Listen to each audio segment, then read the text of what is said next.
Bonjour à tous, la vidéo qui va suivre est une vidéo faite par mes camarades et moi-même. Nous sommes des étudiants en BTS, que ce soit MCO ou NDRC. Nous sommes des étudiants en détresse et nous sommes des étudiants qui réclamons des réponses à nos questions. Nous avons eu la chance d'avoir des formateurs géniaux et nous avons eu la chance d'avoir des formateurs qui participent à notre projet. Et nous souhaitons aussi être solidaires avec les autres étudiants d'autres régions. Donc n'hésitez pas à liker et à partager la vidéo. Ça ne coûte rien et ça nous ferait extrêmement plaisir. Aujourd'hui, je soutiens mes étudiants dans leur demande d'un aménagement exceptionnel des épreuves de leur BTS en raison de la crise sanitaire. Je soutiens mes étudiants dans leur demande d'un aménagement exceptionnel de leurs épreuves de BTS. Là, aujourd'hui, en avril 2021, on est dans notre 3e confinement. Depuis plus d'une année, la Covid-19 bouleverse le parcours de formation de mes étudiants. Elle bouleverse leur rythme scolaire, mais elle bouleverse également leur mission en entreprise. Aucun aménagement ne semble être à l'ordre du jour. On a subi un deuxième confinement cet automne, donc nous sommes repassés en distanciel au niveau des cours. Et aujourd'hui, le troisième, où on est obligé de repartir en distanciel. En 2 ans de BTS, on a quand même eu 3 confinements. On a eu 1 an et demi de confinement, donc c'est-à-dire 1 an et demi de cours sur Zoom. On nous apprend aujourd'hui que toutes nos épreuves de BTS sont maintenues en présentiel. C'est pour moi sans doute la pire option. À quelques semaines des premières épreuves de BTS, la lassitude de cette crise sanitaire qui les prive de leur vie étudiante, la lassitude de ces confinements à répétition qui les privent de leurs amis, qui les privent de leur famille, la lassitude de ces cours derrière un écran d'ordinateur en distanciel qui les prive d'un accès normal à la formation. Ce serait bien qu'on puisse le passer en contrôle continu et non en ponctuel. Cette année, il faudrait absolument passer en contrôle continu. C'est ce qui me paraît le plus logique, le plus adapté pour nous. Plusieurs personnes, ça fait plus d'1 an qu'on n'a pas vu ni nos professeurs, ni suivi des vrais cours. Donc je vois pas comment on peut être suffisamment entraîné. 2 années devant nos ordinateurs, livrés à nous-mêmes, pour au final le passer en présentiel. Cela n'a aucun sens. Donc nous sommes vraiment dans l'incompréhension en tant qu'étudiants, puisque nous avons l'impression d'être laissés sur le carreau, clairement. C'est assez inconcevable pour nous de aujourd'hui tous retourner derrière un bureau. L'apprentissage n'était pas du tout optimal. Nous avons eu 2 ans extrêmement compliqués avec un rythme d'apprentissage très saccadé. Nous, ça a été compliqué de suivre tous les cours en Zoom, même si on n'a pas lâché.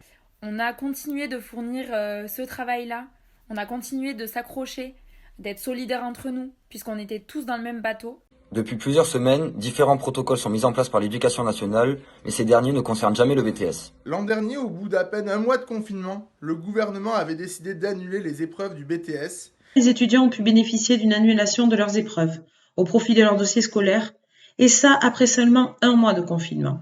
Nous, ça fait 1 an qu'on vit ça. Je ne vois pas pourquoi eux, en 3 mois, ils auraient pu passer en contrôle continu et nous, on doit passer en présentiel, sachant qu'on prend quand même des risques. Et sachant ce qui s'est passé à la maison d'Arcueil, voyant plusieurs étudiants agglutinés dans les couloirs sans respecter les gestes barrières.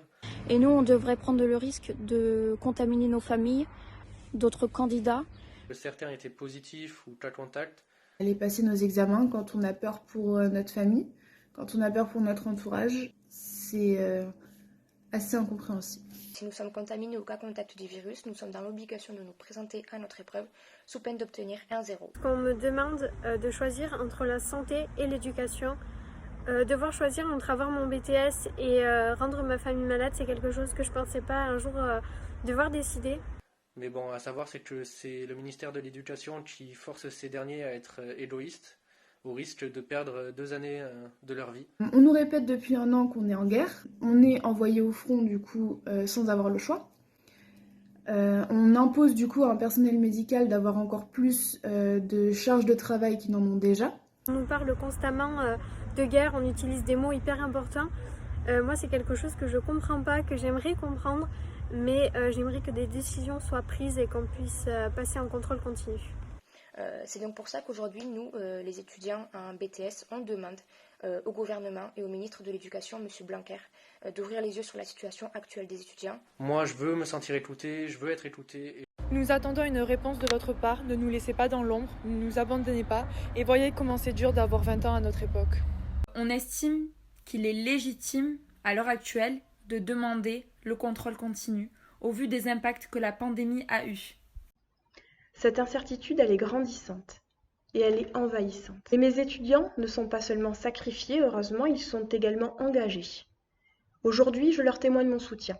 Il est essentiel que les examens intègrent une partie d'évaluation en contrôle continu. Il est urgent de les écouter. Il est urgent d'écouter les étudiants. Il est urgent d'écouter leurs craintes et celles des acteurs de la formation professionnelle.